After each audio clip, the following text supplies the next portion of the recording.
अविश्वास प्रस्ताव जो तरीका है 50 सांसदों ने समर्थन किया गौरव गोगोई का, उसके बाद से अविश्वास प्रस्ताव लाना ही था। ओम बिरला साहब ने पढ़ा, उसके बाद से मंजूरी मिल गई, लेकिन तारीख नहीं बताएंगे वाला मामला हो रहा है। सब विपक्ष कह रहा है अविश्वास प्रस्ताव लाएंगे, जमकर उस पर चर्चा होगी। क्या विपक्ष की ये कूटनीति सही नहीं होगी, माफ कीजिएगा रणनीति, जो उन्होंने तरीका अपनाया, क्योंकि अब पीएम को भी बोलना पड़ेगा। देखिए अंजना जी, आपको बधाई कि आप इतनी सजग पत्रकार हैं। आज तक ऐसा चैनल है कि तुरंत खबर आ गई कि जो है चर्चा होगी, और हम सबको भी बधाई इसलिए कि इसका मतलब लोकतंत्र जिंदा है और मीडिया अपना काम भी कर रहा है। लेकिन उधर कुछ नेता थे जो कहते थे विदेशी भूमि पे जाके कि लोकतंत्र भारत का मर गया है। मरा भारत का लोकतंत्र नहीं था, ना कभी मरा था, ना है और ना होगा। उनका जमीर मर गया था, भारत को बदनाम करना था। लेकिन मैं एक बात जरूर कहूंगा, अभी मैं सुन रहा था, सांसद हैं राघव चड्ढा हमारे साथी हैं, वो भी पढ़ाई लिखाई नहीं कर रहे आजकल, वो भी तुष्टीकरण करने के लिए लग रहा है कोई धार्मिक ग्रंथ पढ़ रहे हैं। उनको ये भी नहीं पता है नो कॉन्फिडेंस मोशन आता है तो 10 दिन का समय होता है स्पीकर के पास ये तय करने के लिए कि चर्चा कब होगी, और 10 दिन अभी पूरे नहीं हुए, ये आप भी बता देंगे। और स्पीकर ने जब नो कॉन्फिडेंस मोशन को एक्सेप्ट किया है तो ये अपने आप में दर्शाता है कि हमारा लोकतंत्र कितना मजबूत है। आपके पास नंबर ना हो, आप नो कॉन्फिडेंस मोशन इसलिए लाना चाहते हैं कि बाद में कहेंगे भैया देखो मॉरल विक्ट्री हमारी है, हमारा अंडर करंट तो बड़ा तेज था, नंबर नहीं आए वो बात अलग है। मैं एक बात कहना चाहता हूं, जब हम चर्चा के लिए तैयार होते हैं, और अमित शाह जी गृह मंत्री है, मंत्रालय उनका है, उन्होंने कहा संसद के पटल पर चर्चा होगी। दूसरी बात, समय भी बढ़ाया जा सकता है अगर आवश्यकता होगी। तीसरी बात, केवल मणिपुर पर चर्चा होगी। तो दूसरी तरफ से क्या जवाब आया आपको मालूम है? अरे अमित शाह जी की क्या हैसियत है? धिक्कार है ऐसे विपक्ष पे। अगर भारत के गृह मंत्री की कोई हैसियत नहीं है तो तुम्हारी कोई हैसियत नहीं है, ये बात याद रखना। दूसरी बात मैं कहूंगा,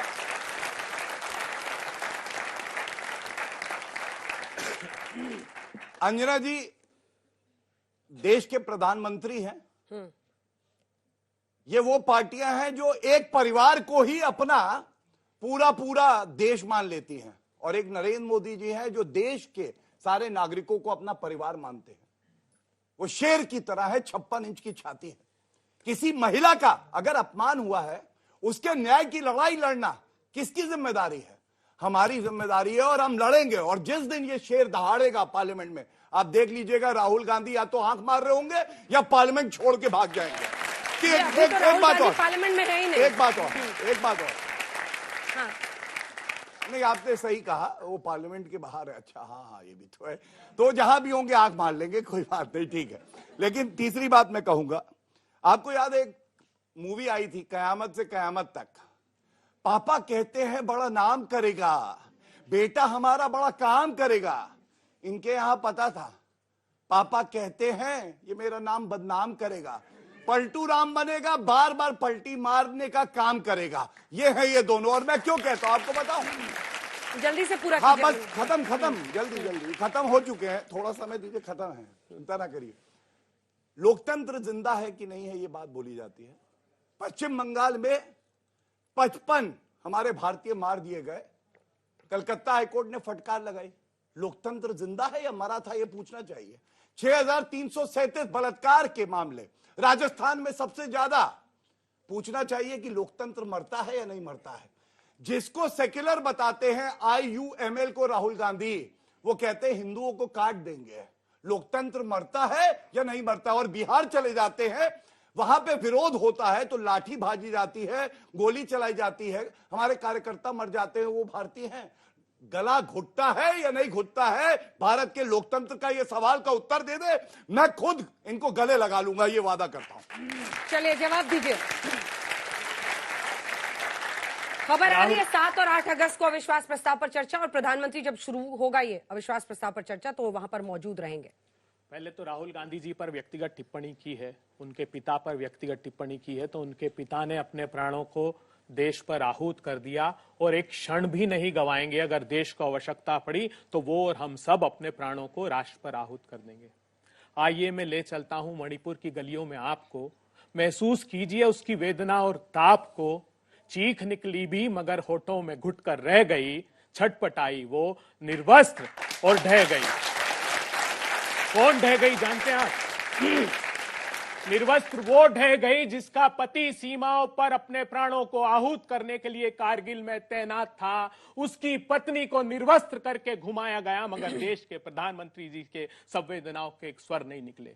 80 साल के हमारे स्वतंत्रता संग्राम सेनानी, उनकी पत्नी को जिंदा जला दिया, लेकिन देश के प्रधानमंत्री एक क्षण नहीं बोले। मुझे भी गर्व हुआ जब देश के प्रधानमंत्री अमेरिका की संसद में बोले और भारतीय जनता पार्टी के प्रवक्ताओं ने कहा कि देखिए कैसी अमेरिका के दोनों सदनों को भारत के प्रधानमंत्री जी संबोधित कर रहे हैं। तो प्रधानमंत्री जी आपके पास फिर समय क्यों नहीं है मेरे देश की संसद को संबोधित करने का? प्रधानमंत्री जी, जब आप पाकिस्तान जाकर नवाज शरीफ को गले लगा सकते हैं, जब फ्रांस जाकर मैक्रोन को गले लगा सकते हैं, तो मणिपुर के वेदनाओं से ग्रसित मेरे देश के नागरिकों को गले लगाने का आपके पास वक्त क्यों नहीं?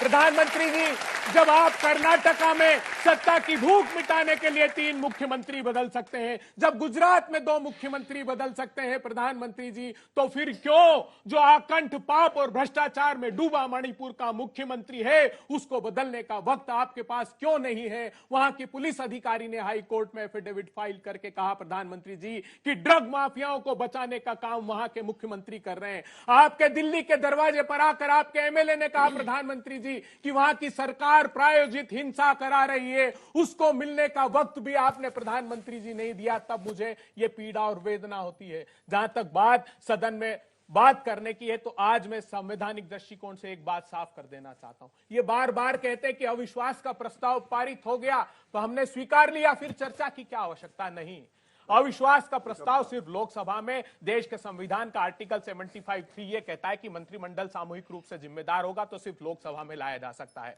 हमने राज्यसभा में भी रूल 263 के तहत अपना आवेदन दिया था कि उसको स्वीकार कीजिए, चर्चा कीजिए, ताकि प्रधानमंत्री बोले और अकाउंटेबिलिटी फिक्स हो, ताकि हम देश के प्रधानमंत्री जी से चाहते हैं कि वो एक मार्ग प्रशस्त कर रहे हैं सब मिलकर। हम क्या सरकार को गिराना चाहते हैं? नहीं, सरकार के गिराने की संख्या हमारे पास नहीं है अविश्वास प्रस्ताव के नाम पर, लेकिन हम मणिपुर का और देश का मनोबल बढ़ाना चाहते हैं प्रधानमंत्री जी, इसलिए अविश्वास का प्रस्ताव लेकर आए। क्योंकि आपने विश्वासघात किया, कुठाराघात किया और मणिपुर की पीठ पर आघात किया प्रधानमंत्री जी, इसलिए हम चाहते हैं कि देश का मनोबल बढ़े और आकर आप कहिए आप मार्ग प्रशस्त करेंगे, हम सब उस रास्ते पर चलेंगे। हमने सत्ता को गिराने, आपके अपमान के लिए नहीं बात कही। राहुल गांधी जी वहां गले लगाने गए, तब भी इसी प्रकार से उनका अपमान कर रहे थे। अरे कितने राहुल गांधी के प्रति कितना वैमनस्य रखोगे? रख दीजिए। वो तो कहता है कि मोहब्बत के दुकान में लगाने आया हूं, नफरत के बाजार में। कितनी नफरत फैलाएंगे आप? आपने देखा आपके देश के प्रधानमंत्री कभी हिंदू पंडितों की हत्या होती है वहां टारगेटेड किलिंग कश्मीर में एक ट्वीट भी नहीं करते। आपने देखा मणिपुर जलता हो जल जाए मगर प्रधानमंत्री जी की छवि पर आंच ना आए। आपने देखा देश में दंगे होते हैं, सांप्रदायिक उन्माद होते हैं, गुजरात में हो, राजस्थान में हो, बंगाल में हो, लेकिन प्रधानमंत्री जी नहीं बोलते। ठीक वैसे ही जैसे राहुल गांधी और पूरा परिवार चुप रहता है कांग्रेस पार्टी का, राजस्थान पर, बंगाल पर, बिहार पर